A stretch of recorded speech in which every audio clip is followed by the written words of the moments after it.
Hi guys, today I am doing a review for To Sleep in a Sea of Stars by Christopher Paolini, which came out in September. It was like a couple of days after my birthday, so it was a nice little treat to get. I have been totally waiting for years for him to release a sci-fi. If you didn't know, Christopher Paolini is the author of the Eragon series, so the Inheritance Cycle, which is Eragon, Eldest, Brasinga and Inheritance, and I think he started it when he was like 15 and it got published at 19. So yeah, I've been a long time fan of that series, and I think the very first time I got Twitter, which was years and years ago, he was like one of the first people that I followed, and he'd always kind of gone on about how he wanted to write a sci-fi and stuff, so I was so excited when this came out. But at the same time I was nervous because it's quite intimidating. It's a chunky book, but also because it's difficult when you proclaim an author as your favourite but you only have one sort of reference from them. So for example, he'd only had like the Inheritance Cycle and hadn't written really anything else aside from that, to my best acknowledgement. So it's difficult because you say that's your favourite author but then you've not really read a wide variety from them. So I was worried it might be the case where, I know sci-fi and fantasy often go hand in hand, but I thought maybe this would be completely different and it would really turn me off.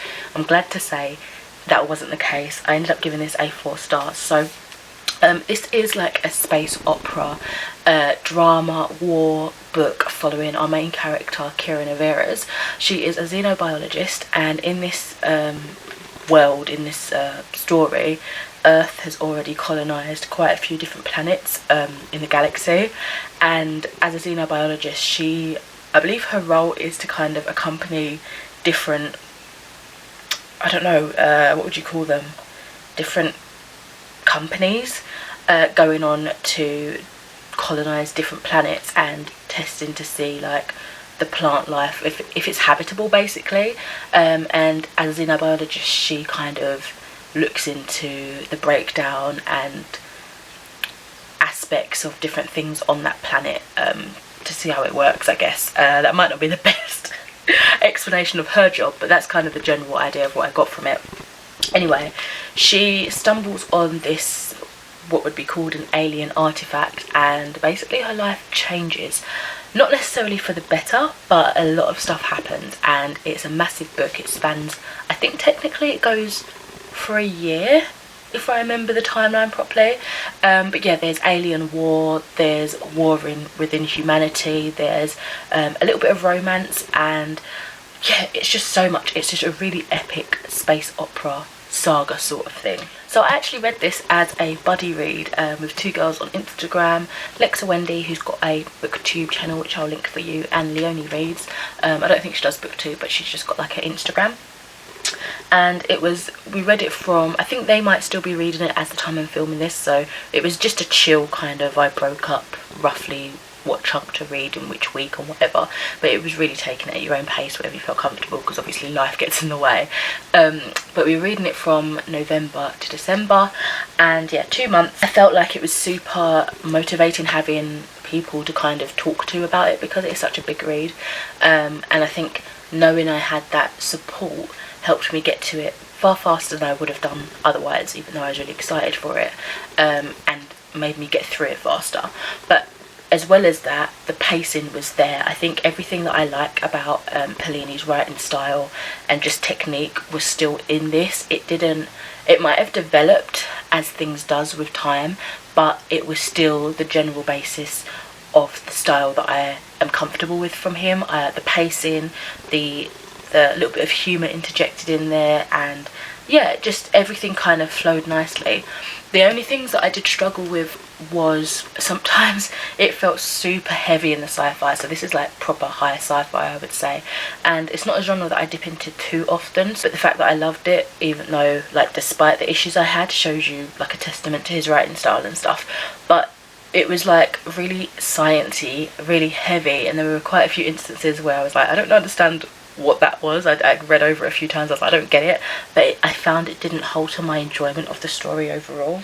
I feel like in this case it would have been helpful to have like footnotes or something, but we do have a really extensive like appendix at the back.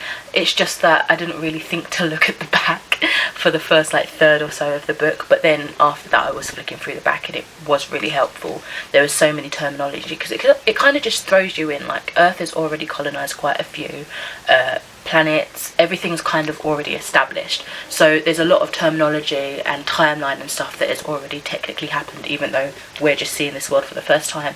So it takes you as a reader as if you already know, if you're already caught up sort of thing, but he doesn't neglect you as a reader, because obviously you're not going to know of any of these terminologies, so it is really helpful and really detailed in the back.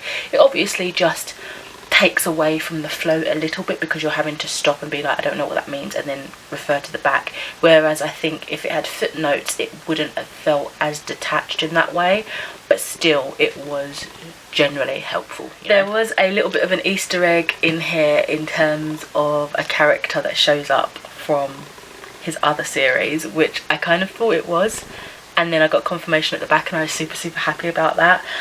Overall I'd say I really liked Kara as a character. All the different characters that she interacted with really helped the story progress, really had a point to it, if you know what I mean. Like, it is such a massive book, and yes, some characters die, some characters get forgotten, but I think they all build to this very epic story. It was emotional, it was entertaining, interesting and heart-wrenching, but also to lighten the load of the intense warring and emotional despair, there was some humour, there was some comedy. It was a little bit of a relief in that regard. Overall, I'm really happy that I got to this book much sooner than I probably would have, as I said, if I wasn't doing a buddy read. I'm so happy that I ended up loving this book, and I'm looking forward to more books by Christopher Paolini, whether he writes within sci-fi again, whether he does some more fantasy, goes back to the world of Howdee-haie from his inheritance cycle, or something completely new. I think he's just going to be an auto-buy author for me continuously. So yeah, that is my bit of a jumbled review for To Sleep in a Sea of Stars. I've also got my Goodreads review.